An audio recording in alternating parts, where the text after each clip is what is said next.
Meus amigos, meu nome é Gustavo, evangelista Gustavo da Assembleia de Deus, Ministério Monte Moriá. Eu estou aqui em minha casa e estava lendo a passagem da Bíblia no primeiro livro do Reis, capítulo 17, que fala um pouco sobre a viúva de Sarepta. E achei interessante compartilhar com todos esse assunto.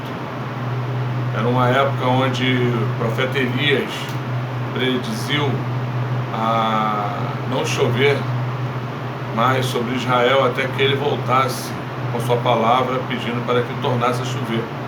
Ele foi até Acabe e profetizou essa situação.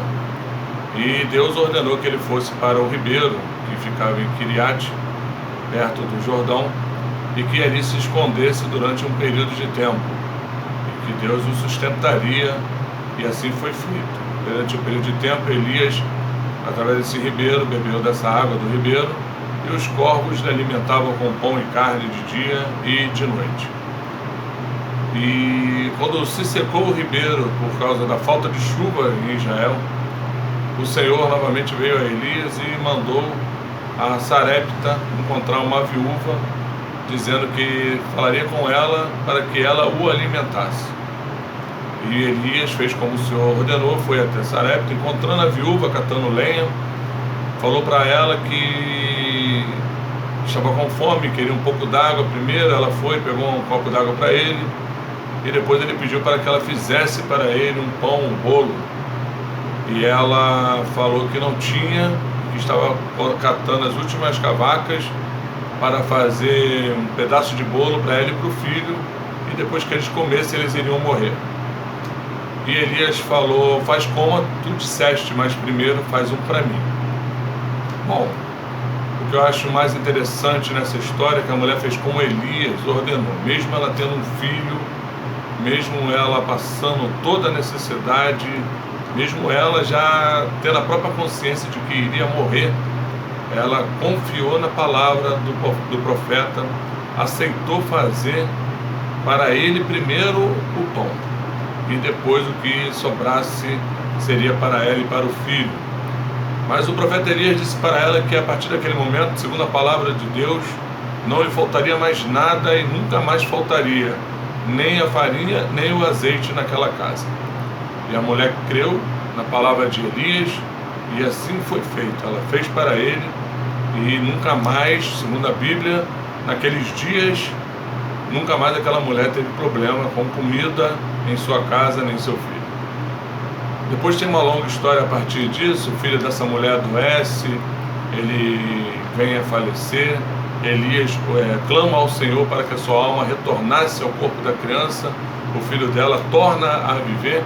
A mulher, muito alegre, vira para Elias e fala: agora sei que tu és verdadeiro homem de Deus e que a tua palavra tem poder. Bom, mas vamos se apegar aqui à parte em que essa mulher, mesmo tendo um filho passando necessidade, com fome, ela não parou para questionar Deus sobre aquele assunto. Ela ouviu a voz do profeta. E nós hoje em dia, mesmo que nós saibamos que não há profeta mais sobre a terra, segundo aquela época da Bíblia, e que nós temos essa ligação direta com Deus, Ele fala conosco, dificilmente, no meio das dificuldades, nós acreditamos que Deus tem uma promessa para nossas vidas, promessa de abundância.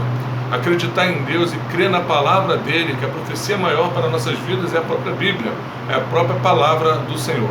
Acreditar nessa palavra nos faz forte todos os dias e nos dá abundância de pão e água, ou seja, a palavra viva, o pão. O nosso Senhor Jesus Cristo mesmo disse: eu sou o pão da vida. Ele nos dá condição de vivermos sem termos a necessidade física daquelas coisas, porque Ele nos supre a cada dia. A própria oração que Jesus ensinou a seus discípulos: o pão nosso de cada dia vos dai hoje. Então Deus não deixará nenhum dos teus filhos que verdadeiramente creem na palavra com a necessidade, com a falta de alguma coisa. Irmãos, quando vocês ouvirem alguém clamando a você uma necessidade, uma ajuda, não pense duas vezes em ajudá-lo, porque o Senhor dos céus, o nosso Pai Celestial, Ele sempre irá prover na sua vida as necessidades que te assolam. Você pode ter certeza que aquele que é fiel, aquele que serve a Deus com alegria e que coloca o Senhor acima de todas as coisas, nunca passará necessidades, porque o que crê verdadeiramente em Deus sempre terá abundância em sua casa de alimentos diários e nunca sentirá a necessidade. Creia apenas na palavra do Senhor, acredite na profecia viva que nos é trazida todos os dias através da Bíblia, do livro sagrado. O Senhor fala conosco através da Bíblia, Ele nos dá todos os dias exemplos de como deveremos viver de maneira correta e sadia. Então, amados, fiquem com essa palavra no dia de hoje. Esse é o primeiro de muitos vídeos que nós iremos fazer para trazer uma mensagem sempre de incentivo, de alegria para a vida de todos que vão fazer uso desse vídeo. Não queixe-se, não reclame, não murmure, apenas creia no Senhor, dobre seus joelhos, confia na palavra de Deus, ouça a voz do Senhor, creia nela e faça primeiro para o profeta, depois para você, para o seu filho, para a sua casa. Pode ter certeza, você primeiro dando para Deus, o restante nunca lhe faltará. Amém? Fique com essa palavra, todos com a paz do nosso Senhor Jesus Cristo. Amém.